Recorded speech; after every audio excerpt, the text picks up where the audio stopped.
ميانة، تعرفي الناس زمان كانوا بيعملوا زار ليه؟ عندك الزار خلفية؟ كان دايما يا ايمي مرتبط بالشياطين والعفاريت، وان هي كان عليه يعني بحس عليها جن، صح؟ بصي، مم. هو زمان كان يقول لك ايه ده انت متضايق، انت نفسيتك مش مظبوطة دلوقتي، تعالى ما نعمل لك زار.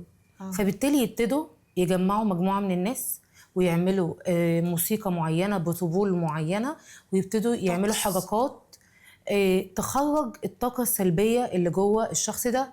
فلما الطاقة دي بتبتدي تخرج الشخص بيحس انه مرتاح، فبالتالي بيحس ان الحل في الزار.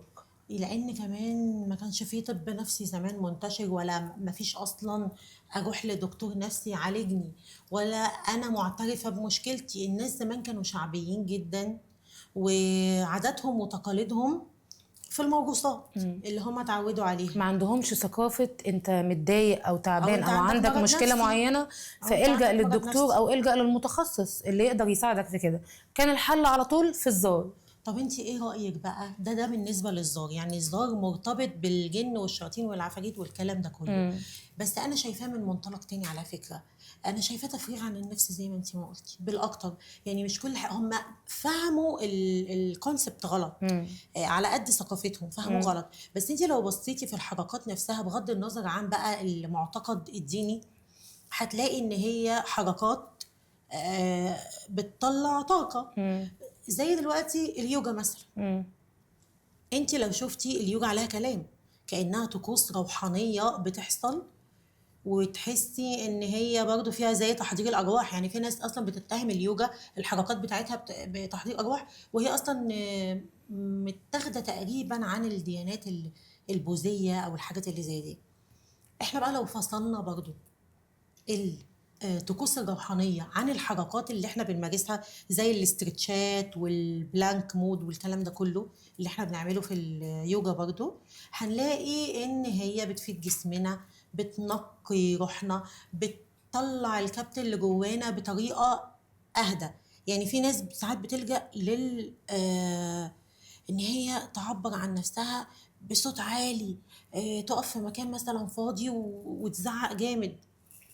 اليوجا بقى بتعبر بطريقة تانية هادية، حركات، تأمل، فبالتالي انت بتخرجي مظبوط. الطاقة بطريقة مختلفة. تعرفي ازاي النبي كان بيتعامل مع عليه حالات الصلاة الخوف والسلام. عليه الصلاة والسلام؟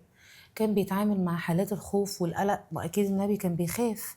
أكيد طبعا هو بشر وكان بيتعرض ليأس وحزن. اكيد بسبب كمان الضغوطات اللي كان عايش أيوة، وقتها الاضطهاد فيها. الكفار كان بيتعامل مع الحالات دي ازاي بقى؟ ما كانش بيتعامل لا بزار ولا كان فيه يوجا ولا كان فيه الكلام ده. كان ولا بيلجأ إلى الدعاء. الاستغناء. كان يقول، يعني كان ماشي بمنهج ألا بذكر الله تطمئن القلوب. يعني كان يدعي ويقول يا رب، يا رب أنا وفقني في الكذا، يا رب طمئن قلبي. كان هو ده اتجاه النبي سيدنا محمد عليه الصلاة والسلام في حالات الخوف والقلق والكلام ده. الزار زمان كان وسيلة للناس إن هي تخرج الطاقة السلبية اللي جواهم. طيب هل دلوقتي حصل تطور للزار دوت للتعبير الحركي عن إحساسهم بداخلهم وبالأشياء اللي مضايقاهم؟ هل في تطور حصل؟ طبعا دلوقتي اتطورت في علاج البادي ثيرابي.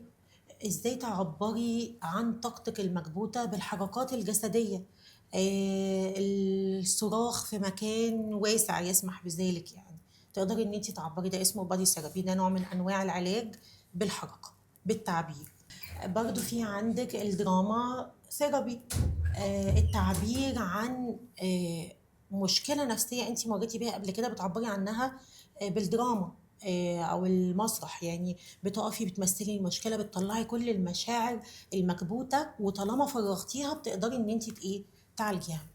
برضو الساوند اند ميوزك ثيرابي، الحفلات اللي هي بتبقى فيها تونز عاليه قوي وفيها ميوزك ليها بيتس. ريتم البيتس معينه.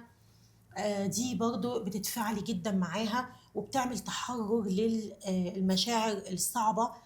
عن طريق برضو الحركة بتتهزي مع الموسيقى، بتروحي بتيجي عقلك نفسه بيعمل هارموني مع جسمك، فبالتالي كل المشاعر المكبوتة بتقدري ان انت تطلعيها وتفرغي الطاقة السلبية اللي عندك. ما فكرتيش كده تعملي زار؟ ما فكرتيش تلمي صحابك وتجربوا فكره الزار دي بس من غير شياطين وعفاريت؟ والله هي فكره جميله جدا. على فكره انا عايزه اقول لك على حاجه، هي زي قولي. فكره الحنه بتاعت العروسه. تصدقي اقرب اه فكره والله ليها فكره الحنه. بالظبط. انا نفسي اكرر الحنه بتاعتي كانت كل جامده بصراحه.